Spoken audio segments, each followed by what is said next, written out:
আসসালামু আলাইকুম। পিএসপি বাংলা টিউটোরিয়ালে সকলকে স্বাগত জানাচ্ছি। আমি মোহাম্মদ আল মামুন সরকার। বন্ধুরা, আজকে আমরা আমাদের এই কোর্সটি সম্পর্কে জানব। জাস্ট আমরা এগুলো আজকে আলোচনা করব। এই কোর্সটিতে কি কি থাকছে আমাদের এই সম্পূর্ণ কোর্সটিতে।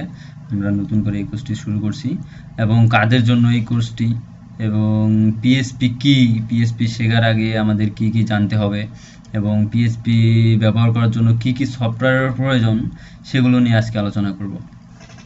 কোর্সটিতে কি কি থাকছে, এই প্রশ্নটির উত্তরটিতে আমরা বলতে পারি এই কোর্সটিতে আমরা জাস্ট পিএসপির যে বেসিক বিষয়গুলো আছে সেগুলো জানবো।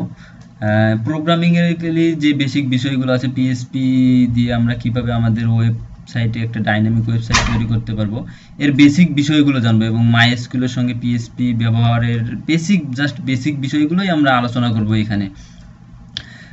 কাদের জন্য এই কোর্সটি যে কেউ অংশগ্রহণ করতে পারেন। এটা তো ওপেন সোর্স, বলা যায় ওপেন সোর্স না, আসলে এটা একটা সকলের জন্য ওপেন এই কোর্সটি। আপনি চাইলেই জয়েন করতে পারেন, এবং এই কোর্সটি জানার আগে অবশ্যই আপনাকে কিছু জানতে হবে। সেই বিষয়গুলো আমরা পরবর্তীতে আলোচনা করছি। মূলত এই কোর্সটি তাদের জন্যই তৈরি করছি যারা ডাইনামিক ওয়েবসাইট ডেভেলপমেন্ট জানতে চাচ্ছেন, অথবা যে কোনো প্রোগ্রামিং জানতে চাচ্ছেন, তাদের জন্য এই কোর্সটি তৈরি করা। পিএসপি পিএসপি সম্পর্কে একটু আলোচনা করি। পিএসপি হচ্ছে একটা server side scripting language. PSP একটা প্রোগ্রামিং ল্যাঙ্গুয়েজই বলতে পারেন। পিএসপি একটা প্রোগ্রামিং ল্যাঙ্গুয়েজ। পিএসপির ফুল নেম হচ্ছে হাইপার টেক্সট প্রি প্রসেসর। এটা সর্বপ্রথম যখন পিএসপি তৈরি হলো তখন পিএসপির নাম ছিল পার্সোনাল হোম পেজ।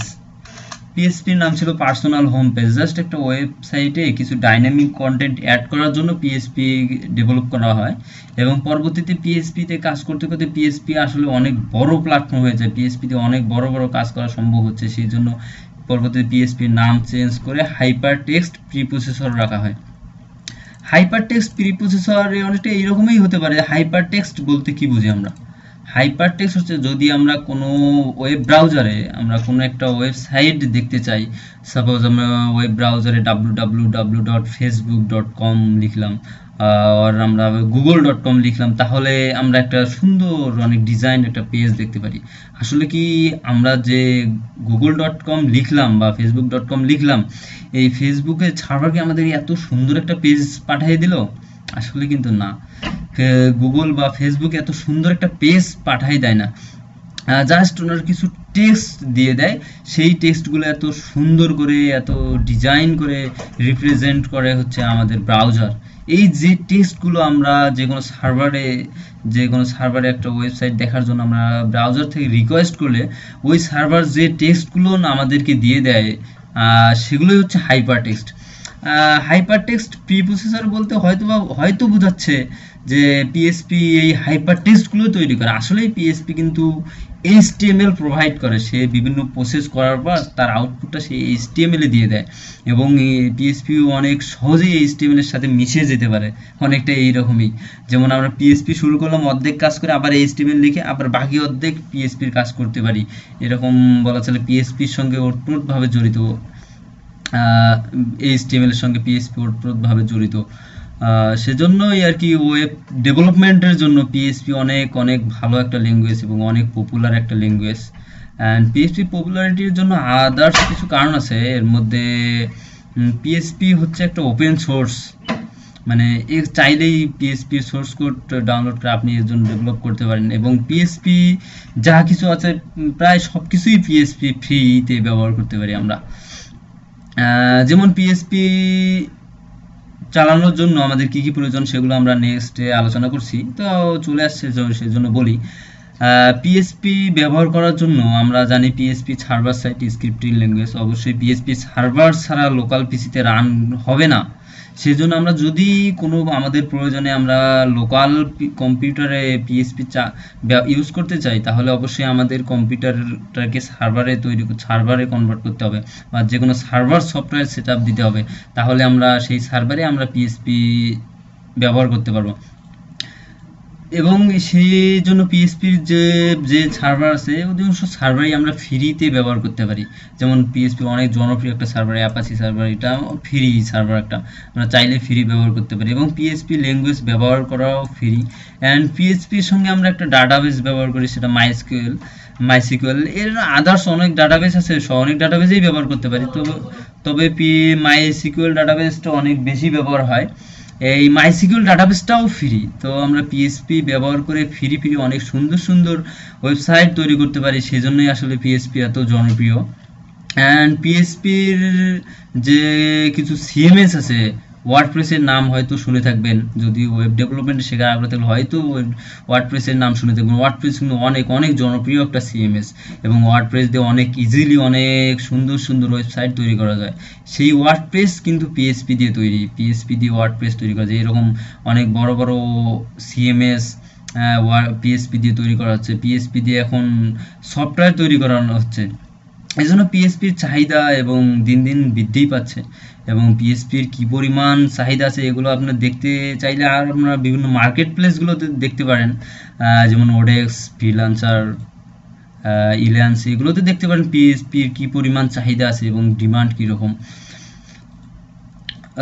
পিএসপি শেখার আগে কি কি জানা দরকার, এইটা বিষয়ে বলতে চাইলে পিএসপি শেখার আগে অবশ্যই আপনাকে HTML জানতে হবে, বিশেষ করে HTML ফর্ম সম্পর্কে জানতে হবে।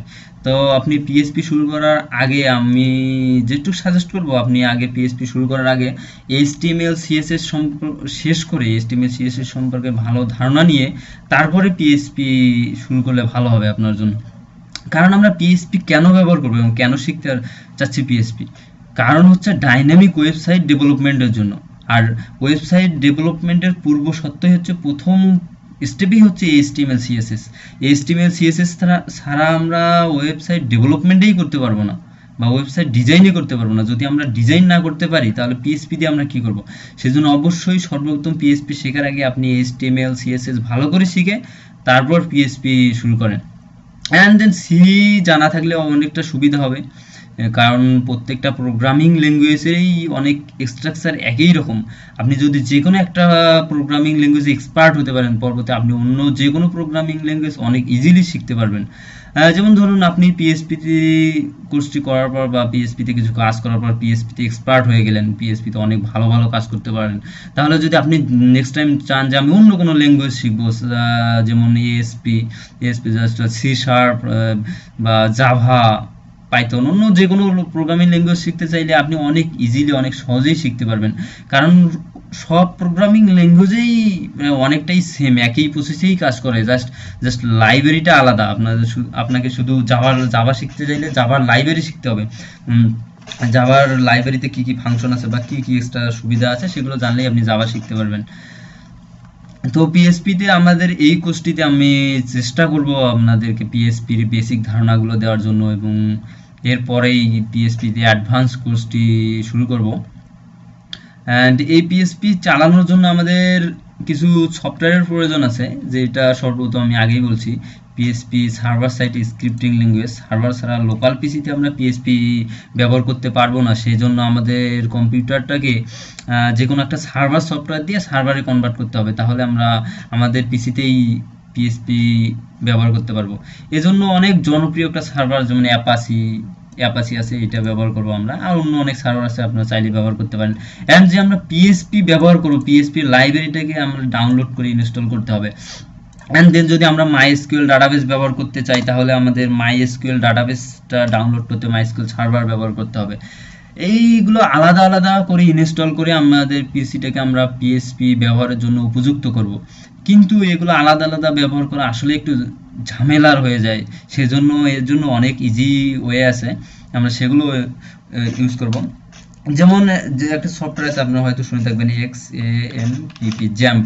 এই জ্যাম্প সফটওয়্যারটাতে এই যে পিএসপি, তারপর অ্যাপাচি সার্ভার অ্যান্ড MySQL সব কম্বাইন করা আছে। জাস্ট এই জ্যাম্প সেটআপ দিলেই আমরা কাজ করতে পারবো।